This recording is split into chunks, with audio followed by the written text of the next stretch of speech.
This is Mustafa Barghouti, who is the General Secretary of the Palestinian National Initiative, former Palestinian Minister of Information.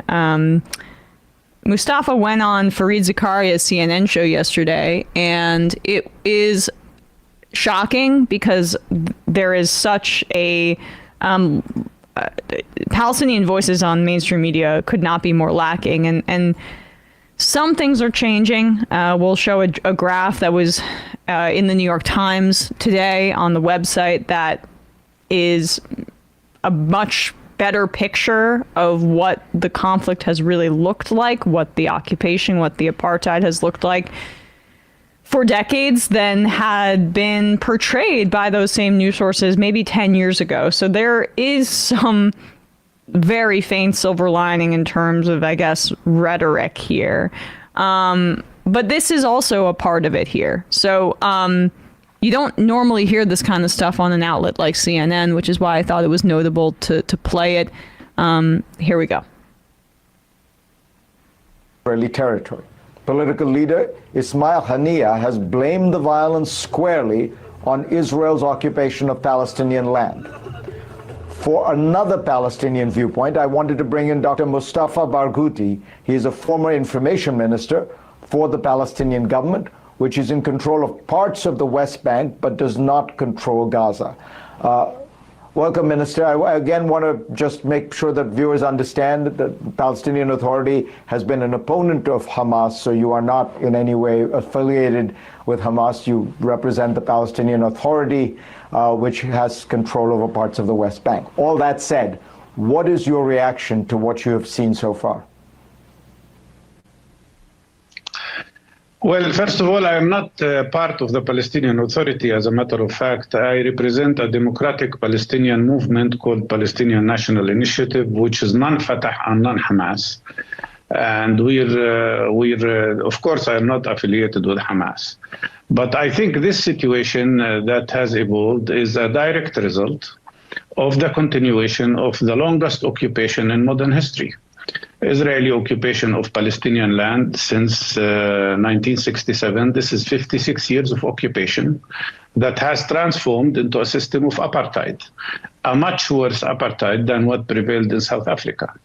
Yes, maybe Hamas did not recognize Israel, but the PLO did, and the Palestinian Authority did. What did they get? Nothing. Since 2014, the Israeli governments would not even meet with Palestinians. And what you see today is a reaction to several things. First of all, settlers' terrorist attacks on Palestinians in the West Bank that has evicted already 20 communities in an act of ethnic cleansing. 248 Palestinians who were killed by the Israeli army and settlers in the West Bank, including 40 children. Attacks on the holy sites, the Muslim and Christian holy sites by Israeli extremists, as well as declaration of Netanyahu that he will liquidate the Palestinian rights and the Palestinian cause by normalization with Arab countries.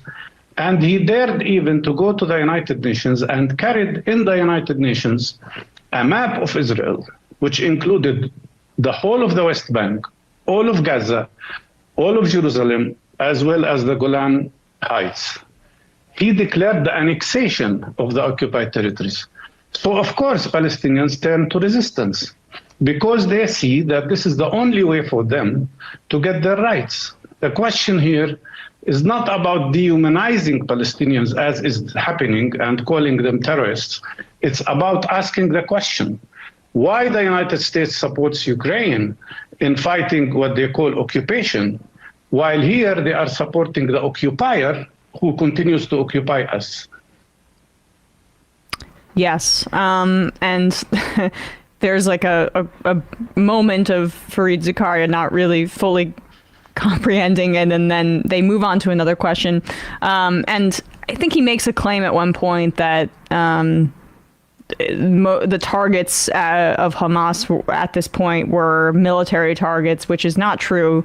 Like we played on the show earlier that they ended up killing many young people in Israel at that music festival. I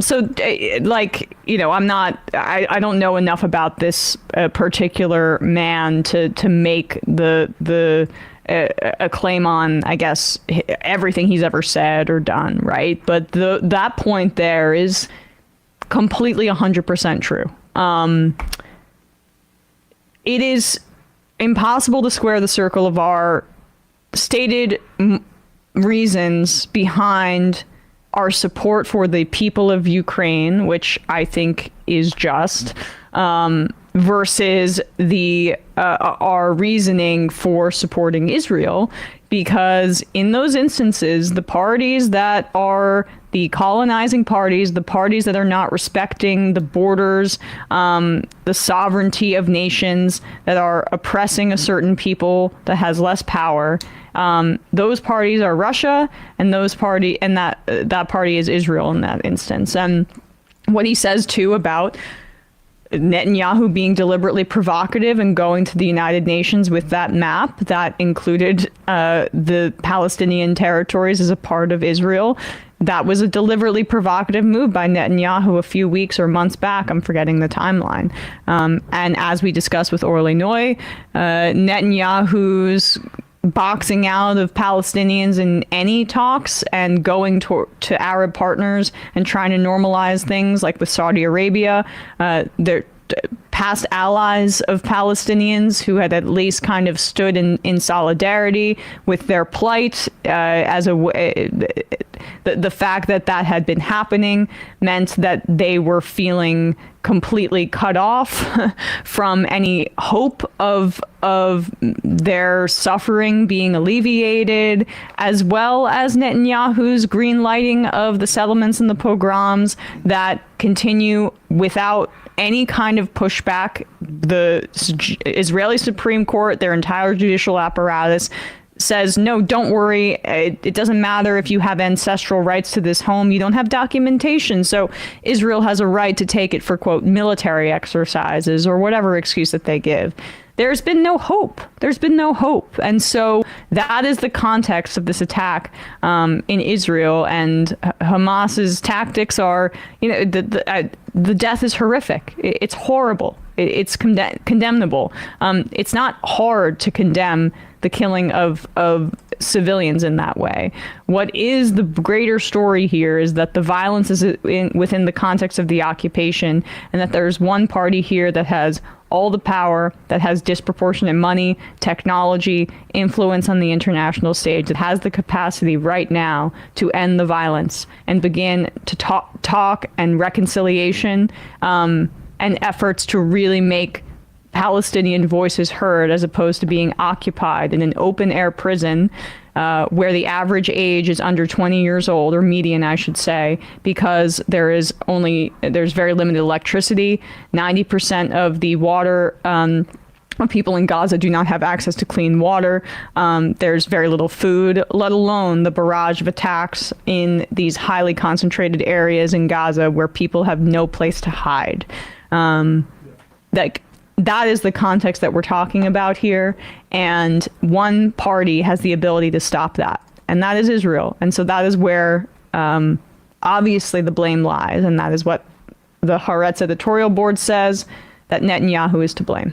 Yeah, and I think, I'm sort of on record talking about I would desire more diplomacy, or the possibility of diplomacy and basically concessions to bring the Ukraine war, Russian invasion to an end. But in the meantime, let's say hypothetically Ukraine attacks some sort of bridge infrastructure that would rather not attack because that's might have effects on the civilian infrastructure. I don't like that, for instance, but Russia shouldn't have invaded the country if they didn't want Ukraine to do stuff like that. I think ultimately you have to put the blame on the doorstep of the aggressor and the dominant power. And, in this case here, it's absolutely Israel. It's even more unambiguous in that instance, because in the instance of Ukraine, at the very least, they have the most powerful military, the country with the most powerful military financially backing their defense there. And this one, it's the power, the gulf in the power that Palestinians have and Israel has. I mean, we're not even talking about we're talking about two different sports. Like we're talking about, Division II college football team versus like the Kansas City Chiefs. I mean, we're talking about an air invasion. But yeah. Yeah, like an air invasion with the type of equipment that's like not much more expensive than a lawnmower. Yeah, I mean, the violence of like it's Indigenous Peoples Day, and we were kind of talking about this off air, but violence against settlers by Indigenous Americans was not the same as the violence perpetrated on Indigenous Americans. That is a tragedy that any innocent life dies, of course. But then you have to zoom out and look at the structural issues that create that violence. And politics of colonialism, militarism will always turn inward into fascism for the people under the rule of the government perpetrating it. And so, yeah, I'm glad that perspective was on cable news, is how I'll button that up.